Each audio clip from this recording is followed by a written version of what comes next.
Perkenalkan, nama saya Ivan Yudhistira, NPM 5211611138. Nah, pada kesempatan kali ini, saya akan menjawab beberapa pertanyaan dari soal yang ada di e-learning dalam matkul isu-isu hubungan internasional. Nah, di sini saya akan menjawab 3 pertanyaan. Yang pertama yaitu definisi globalisasi menurut 2 pakar. Nah, pada pertanyaan nomor 1 ini saya mengambil 2 pakar, yaitu Selo Sumarjan dan Scholte. Selo Sumarjan mengartikan globalisasi sebagai sebuah proses terbentuknya sistem komunikasi dan organisasi antara masyarakat yang ada di seluruh dunia untuk mengikuti sistem dan kaidah-kaidah yang sama. Dan Scholte mendefinisikan globalisasi sebagai berkembangnya hubungan internasional yang dalam hal ini setiap negara tetap mempertahankan identitas masing-masing, tetap menjadi semakin ketergantungan satu dengan yang lain. Selanjutnya, pertanyaan yang kedua, yaitu mengapa globalisasi disebut dengan universalization, westernization, dan interdependence. Yang pertama saya akan menjelaskan alasan globalisasi disebut dengan universalization.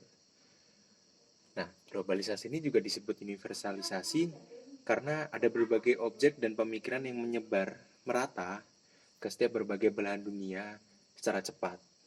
Nah, hal ini tuh juga berarti sama seperti globalisasi, di mana sesuatu berlaku untuk semua orang, bahkan seluruh dunia. Nah, contoh simpelnya yaitu internet. Ketika kita mengakses internet, semua orang yang ada di seluruh dunia juga bisa mengakses internet. Nah, ini merupakan alasan dan contoh mengapa globalisasi disebut universalisasi juga.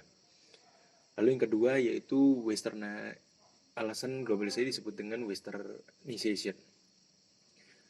Alasannya yaitu karena negara-negara barat mengembangkan dan menerapkan gaya kehidupan modern mereka ke dalam tatanan masyarakat global.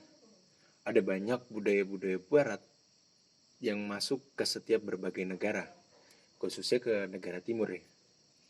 Nah, hal ini tuh menyebabkan setiap negara, khususnya negara timur, itu mengadopsi budaya-budaya barat dalam segi gaya hidup. Selain itu, dalam segi industri, teknologi, ekonomi, itu juga melihat dari negara-negara barat. Nah, westernisasi ini ada seperti halnya globalisasi, yaitu adanya perkembangan teknologi. Contoh simpelnya yaitu fashion dalam gaya berpakaian. Lanjutnya, alasan globalisasi disebut dengan interdependence. Nah, untuk interdependensasi, alasan juga disebut globalisasi yaitu karena terbukanya berbagai informasi, objek, dan pemikiran. Nah, hal ini menyebabkan negara akan saling bergantung satu sama lain karena adanya perbedaan sumber daya manusia dan sumber daya alam. Dan sebenarnya masih banyak lagi. Sama seperti halnya globalisasi, di mana hal semakin mudah dan cepat, hal tersebut membuat setiap negara akan bergantung ke negara lain. Contohnya, yaitu ada ketergantungan perekonomian dari suatu negara ke negara lain. Selanjutnya, saya akan menjawab pertanyaan nomor 3. Perspektif globalisasi menurut kaum realis, liberalis, dan marxisme. Bagi kaum realis, globalisasi adalah suatu keadaan bentukan dari oknum atau aktor negara yang tentunya ada peranan kepentingan nasional negara tersebut untuk diwujudkan. Jadi jika kita melihat dari kacamata realisme, maka kita akan melihat bagaimana negara tersebut akan menentukan kebijakannya akan suatu hal. Nah, kaum realis juga percaya bahwa globalisasi tidak akan memberi pengaruh yang terlihat pada suatu sistem politik internasional, karena setiap negara masih dibatasi oleh teritorialnya masing-masing. Itu menurut kaum realis. Lalu menurut kaum liberalisme. Menurut kaum liberalisme, globalisasi merupakan hasil akhir dari transformasi panjang politik dunia, serta mendukung adanya revolusi dalam teknologi dan komunikasi di era globalisasi. Dan banyak hal ternyata yang telah diglobalisasikan ke dalam dunia internasional sekarang ini.